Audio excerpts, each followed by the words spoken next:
lot of really common myths out there that, I mean, almost without fail, at least once a week or more than once a week, I hear at least one of these as, somebody will ask a question on them.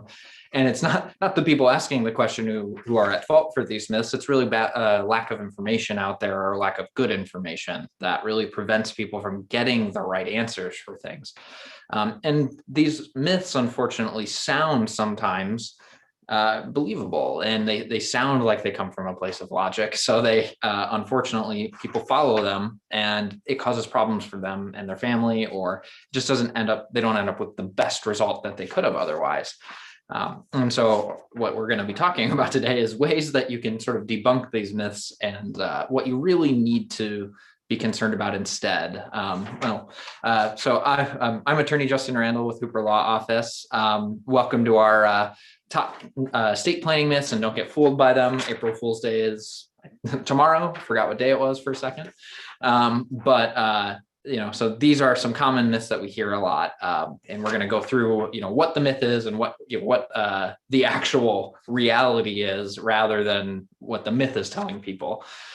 So if you're participating via Zoom, you can ask questions. There's a Q&A function, and just so you know, you can do it anonymously too. You don't have to say who you are. So I don't have to know who's asking the question. It'll show up, and then we have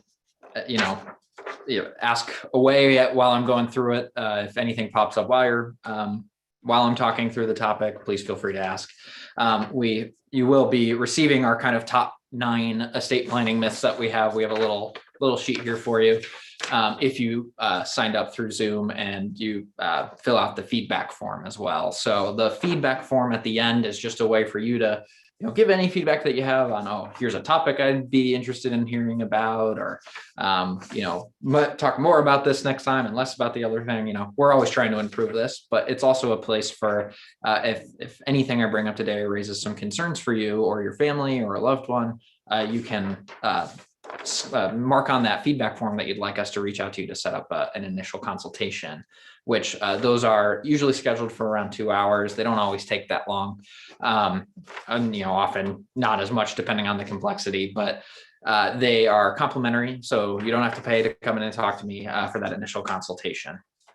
All right, so getting started, kind of one of the biggest myths that we commonly see is that it's the size of someone's estate that matters more than their goals for their estate plan. And what I mean by that is, somebody saying, oh, well, I only have $1 million estate or a $500,000 estate, and so I don't need to do X, Y, and Z, or that's what's going to determine what type of planning I do, is the value of my estate, rather than what my goals for my estate plan actually are.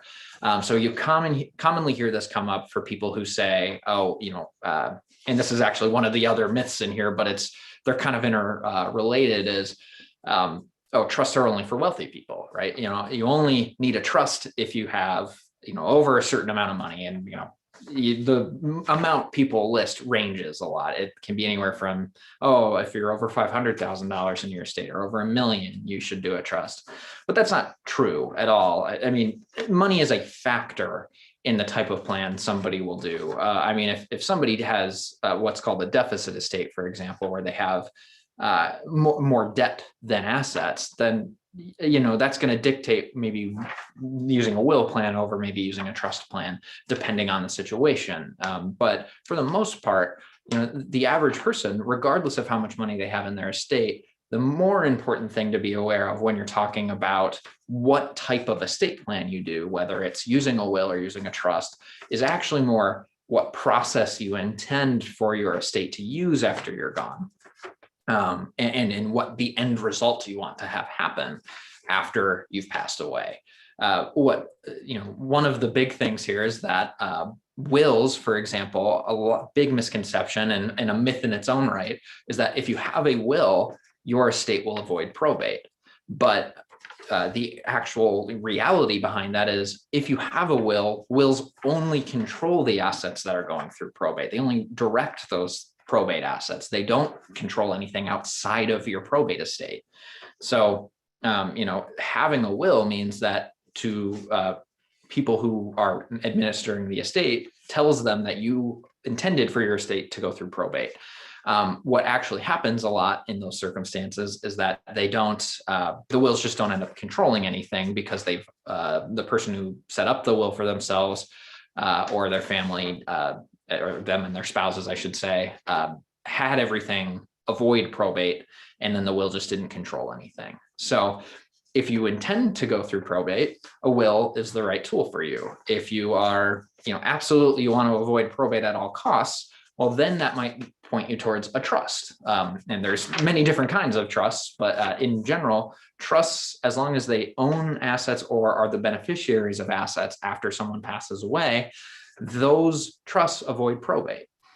So when it comes to, well, what type of plan should I do? Does it depend on how much money I have? Not really. It depends more on, do you want to use probate or not? And does anyone in your family or any of your beneficiaries, do they have any sort of complex concerns surrounding government benefits, or do you have a child with special needs, or are you really concerned about privacy, for example? That might point you towards a trust over a will as well.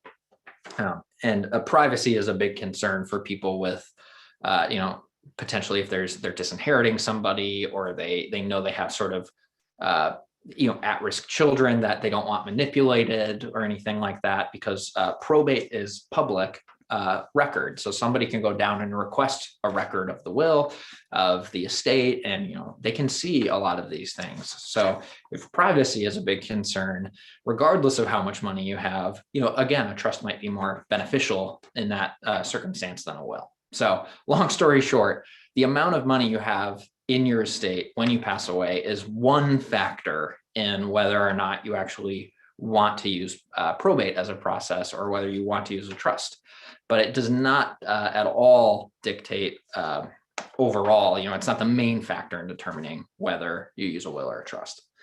And the next myth here is another common one, and this is actually one that I have unfortunately seen some attorneys perpetuate, is that if you have a pour over will, that your estate can avoid probate as well, and that pour over wills help you avoid probate. For those of you who don't have the background knowledge in this, and that's probably most people, a pour over will is when you have a trust, you still have a will, and that pour over will is what that will is called, helps you, if something is not properly titled in the trust, it helps you point things back to that trust after you've passed. So if you had a bank account, or you had a piece of real estate that was just not titled properly in the name of your trust, you would need a way to get it back there to ensure that your trust plan worked. But because it is still a will, those pour over wills still need to use probate to get that done. So a pour over will helps you get things back to a trust, which those trusts are avoiding probate, but they do not actually in of themselves avoid probate. Moving on to some more complex myths that we hear a lot, and this is in particular a really dangerous one that we hear when it comes to long-term care planning. And by long-term care planning, I'm referring to planning around like nursing home expenses or assisted living expenses. So the big one is, if I give all of my assets to my kids, that I am going to be protecting my assets from long-term care expenses. And this comes from somewhat from a place of, it's sort of very, very distantly related to what you can do to protect assets, but it's overly simplified to the point where it's dangerous because of how overly simplified that myth is. So a lot of times when someone is trying to protect their assets from long-term care, it involves certain strategies that do maybe include gifting or setting up like things like an irrevocable trust and gifting to that irrevocable trust. But gifting everything over to the kids without talking to an elder law attorney and making sure that that is a good plan is really dangerous, because when you're talking about trying to protect things from long-term care, Depending on how quickly you're going to need care after you make those gifts, or how concerned you are about needing care within a certain period of time, those gifts can cause you a lot of problems. When we're talking about protecting things from long-term care, we're really talking about helping someone get Medicaid eligible, or protecting it from asset spend down. So if you are looking at applying for Medicaid benefits within 5 years, and you apply on a certain date, they can look back 5 years from that date to see if you made any sort of transfers for less than fair market value. So that includes gifting, includes selling things for like $1, that are worth $1 million, or it includes sort of like sweetheart deals for family members, things like that. So if you are trying to protect things, you want to make sure you're talking to an elder law attorney who is well-versed in what the Medicaid rules are, to make sure that you're not going to accidentally create a divestment and have a penalty for Medicaid if you need care sooner than you would have thought.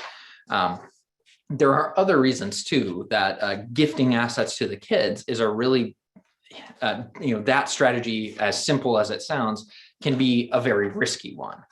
So let's say somebody still gets beyond the 5-year look back for Medicaid. So they gifted the assets. It's been 10 years, but they put everything into their kids' names. There's inherent risks in that strategy as well. A big one is it's a huge loss of control. When you put something in someone else's name and they're the owner, you don't have control over that anymore. You're not the owner, right? They are. So this is where you hear stories of people putting the home in the kid's name, and the greedy son or greedy daughter, or greedy family member, or family friend, whoever it is, they evict the person, they charge them rent, something along those lines. And it sounds like you shouldn't be able to do that, but they're the owner of the property. And you're at that point, if you've gifted your home over to them, you're just a tenant, right? You don't own that property anymore. So legally speaking, they may have the right to do that. So it's a huge loss of control, but hopefully your kids wouldn't do that to you. I mean, I would never hope anybody's family would ever do that to them. But another reason that can be very risky is you may protect it from your own liabilities, like long-term care, but by putting it into someone else's name, anything that happens to that owner happens to the property they own. So when, what happens if one of those kids gets divorced, or they file for bankruptcy, or they get sued for some reason, or they pass away unexpectedly? What happens to their ownership in that property? Is it available for those things? And in a lot of circumstances, the answer is yes. If you have some certain protections from bankruptcy and lawsuits, where somebody can't make you sell your main residence and become homeless because of it. But when it's a secondary property for somebody, and in a lot of cases, when somebody's gifted the home over to their kids, it's not their main residence, the kid's residence. Those don't have the same protection. Those secondary properties don't have the same liability protection or protection from liens. So that is something that you may actually be opening it up to more people's liabilities than just your own.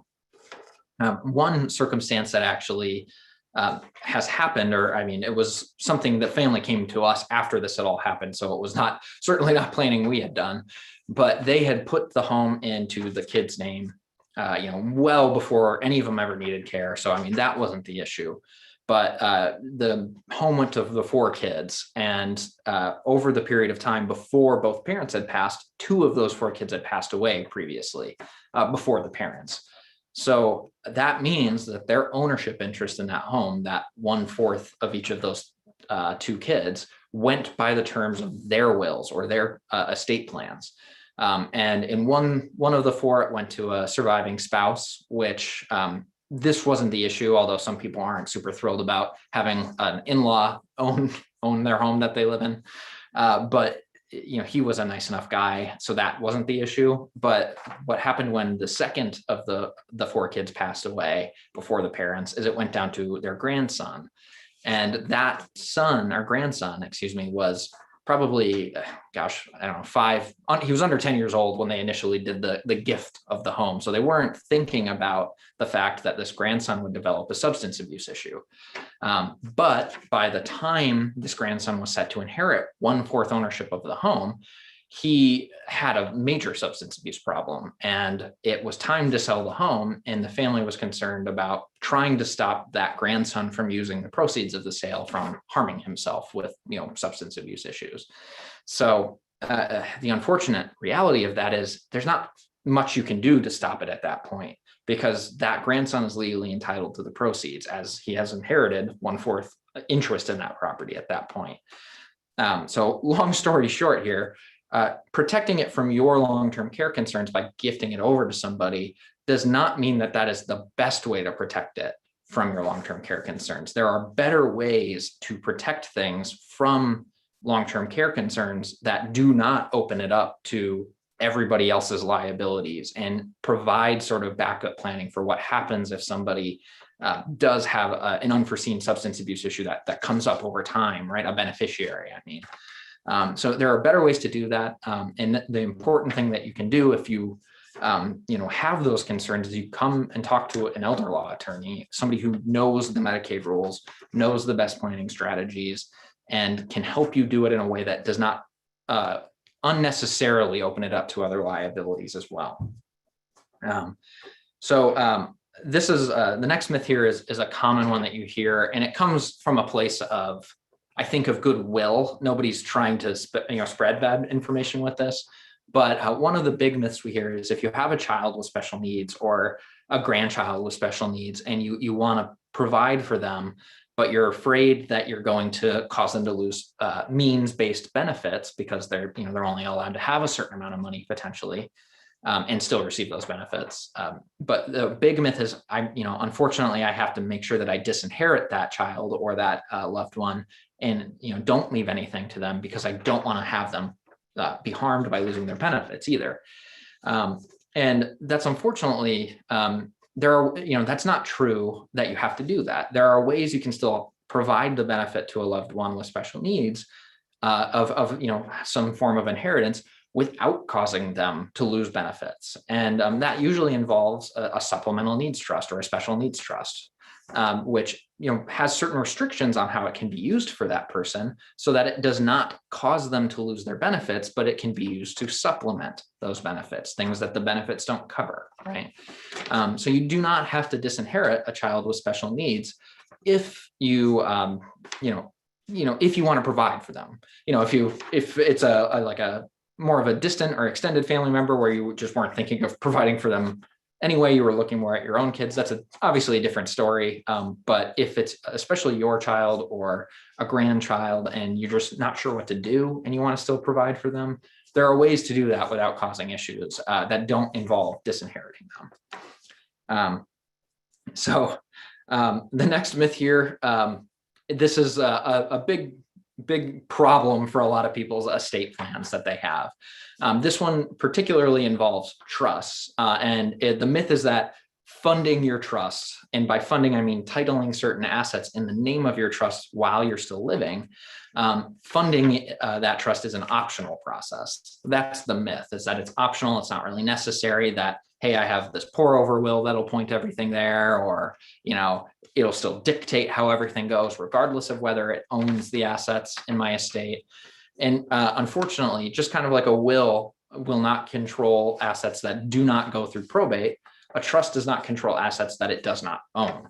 So if it is either not the beneficiary of an account at your death, something like an IRA, for example, those you actually do have the beneficiary be a trust at some point, rather than owning it during your lifetime for tax reasons.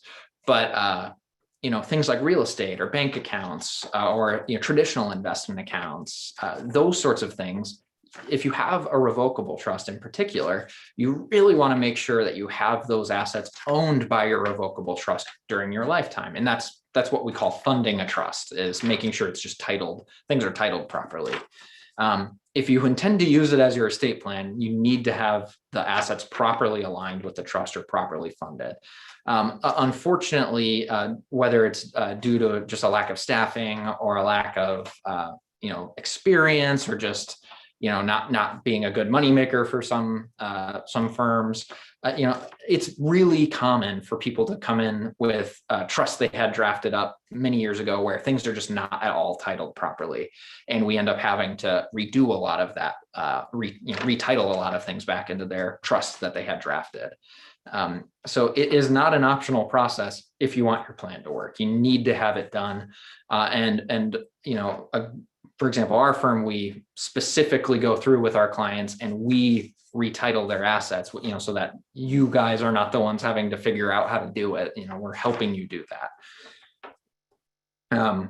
Okay. This next myth involves long-term care again. And this one is, again, it sounds really accurate, like it would be true, because it's just sort of using the right information for the wrong purpose.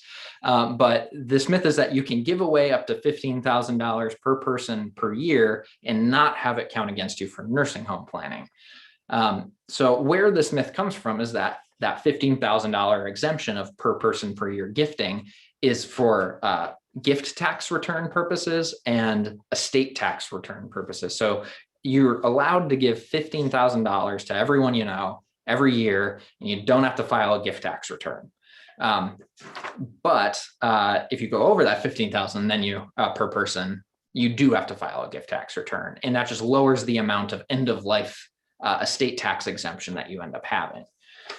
But that's the IRS rules. That's not what Medicaid says. Medicaid says you can give away $0 per person per year. You can't give away anything without causing you to have a divestment or a penalty period for Medicaid.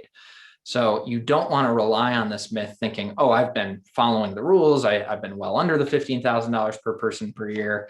And then you end up needing care and you don't have enough money to pay for your care privately. So you need to apply for Medicaid. But then they see that you gifted away a lot of money over the last 5 years, keeping up, and you're just following those rules. So it's a myth that comes from, it's correct in the right context, but it is not correct in terms of Medicaid planning. So you don't want to rely on one, government agency's rules to apply across the board. That is, they don't always play nice together.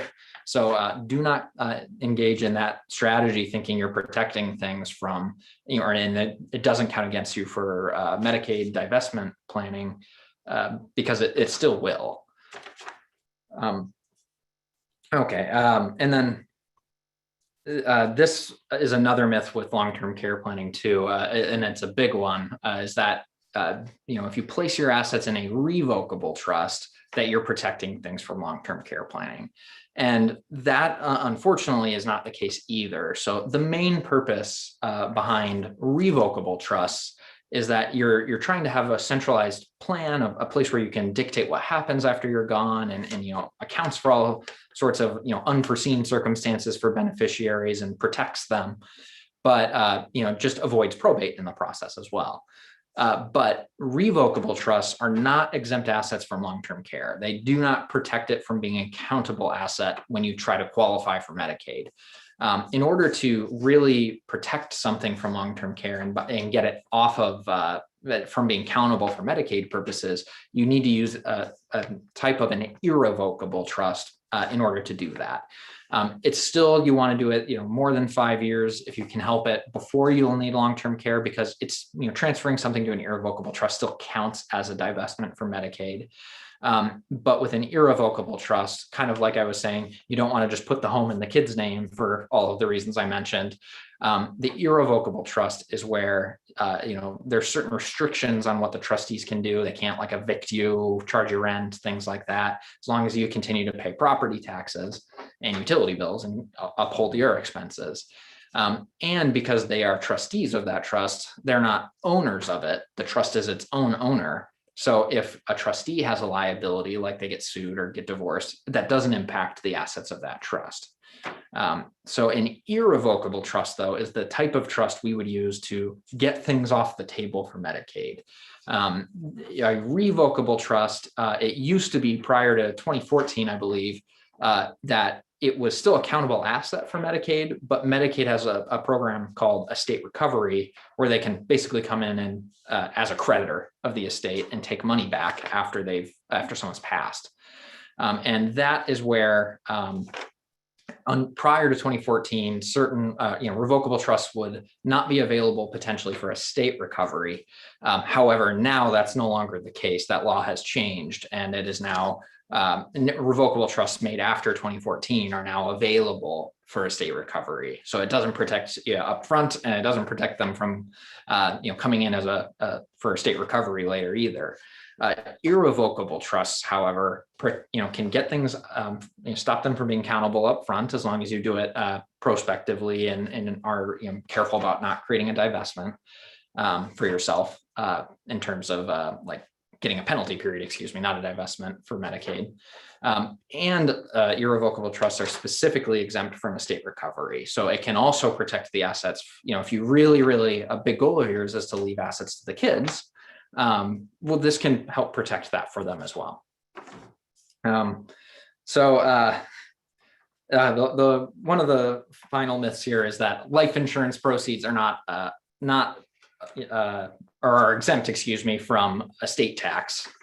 And this is again a myth that comes from, they're thinking they're correct because life insurance proceeds to the individual beneficiaries are not taxable as income to them. It's not general or standard income to them, but it does not mean that they are exempt from estate taxes on the estate side of things. Currently, very few people actually have taxable estates, so this isn't as big of a concern these days as it used to be, but it may become a big concern in the nearer future because they're talking about lowering the exemption again. But currently, for every individual, you all have $11.7 million you can give to the next generation individually without having it be subject to estate tax. So as a married couple, that's over $23 million, right? They're talking about lowering it again, so it may become more of a concern for a broader portion of the population. But life insurance proceeds on the estate side of things before they're paid out, that can still be counted against you for estate tax concerns. So if somebody had $11 million, but they had an $800,000 life insurance policy, that $800,000 in that example would push them over the exemption amount, and some of their estate would be subject to estate taxes. So it does not mean because they are not subject to one type of tax that they are not subject to all types of taxes. There are many different kinds of taxes. There's obviously income tax, capital gains tax, all sorts of things. So you just want to be very aware that you're not accidentally creating or trying to avoid estate taxes by just having a $20 million life insurance policy and thinking that somehow that's going to avoid being taxable on the estate side. And then I've kind of covered this myth already, early on, the first one where I said that it doesn't matter as much how much money somebody has in regards to whether they use a will or a trust for their plan. But a big myth you hear is trusts are only for the wealthy. They're only for rich people. I'm a middle-class person. I don't need to worry about it. Because trusts don't apply to people like us, that kind of thinking. And again, it relies so much more, whether or not you use a trust or a will, relies so much more on whether or not you're really trying to avoid probate, whether you value privacy for the estate, as a primary concern for which of those you choose. Trusts are not public record, so that provides a lot more privacy for the estate. There's no court involvement unless somebody's getting sued with a trust. So you're not worried about courts having requests for records of trust because they don't have them when in normal circumstances. So there's a huge privacy benefit to trusts. There are certain types of protection planning you can do for your beneficiaries that you can also do through wills, but are a lot easier to do through trusts. There's less court involvement, so you're not dealing with any sort of holdups there if they have any concerns about how something's being set up. Trusts are privately administered, so they are not subject to that court involvement. And again, the money factor obviously plays some role in it, because if somebody had $10,000, maybe a trust, and that was it, that maybe a trust wouldn't be the right tool for them, right? But whether or not somebody has $100,000 or $100 million, that doesn't mean that $100,000 client is somehow less in need of a revocable trust, for example, than somebody with a much larger estate. It depends so much more on what you're looking to do with your estate and how you want your family to handle the estate, what process you want them to use, whether it's trust administration privately or probate going through the courts. Just if in a lot of ways, from the legal side of things, I can tell you administering trust tends to be a lot easier and less time overall than going through probate. So that can be a big concern for somebody's kids as well. Okay, so I'm not seeing any questions here, but if anybody has any questions that you have or you think of after we get off the webinar, you can always shoot an email over to learnmore@hooperlawoffice.com, and one of us can get you an answer, or you can again, just as a reminder, fill out that feedback form and say that you would like us to set aside time to talk with you. Again, those are complimentary meetings, so you don't have to worry about being charged. Our upcoming webinar next week is actually we've talked about this over the last couple of weeks, partly, but we're going to be expanding on it again, is what you need to be aware of if you're handling someone's estate on the probate side of things, but also things you need to be aware of if you're administering someone's trust. If they're using a trust-based plan for their estate plan rather than a will, they may not have probate, but there are still things you need to do to properly administer it, requirements that you need to be aware of. So it's if you are named as someone's executor or successor trustee, or you are currently in the middle of that process and are want to tune in for any information, that'll be next week at the same time as we always do our webinars. So well, thank you guys for joining me today, and I hope to see you guys next week.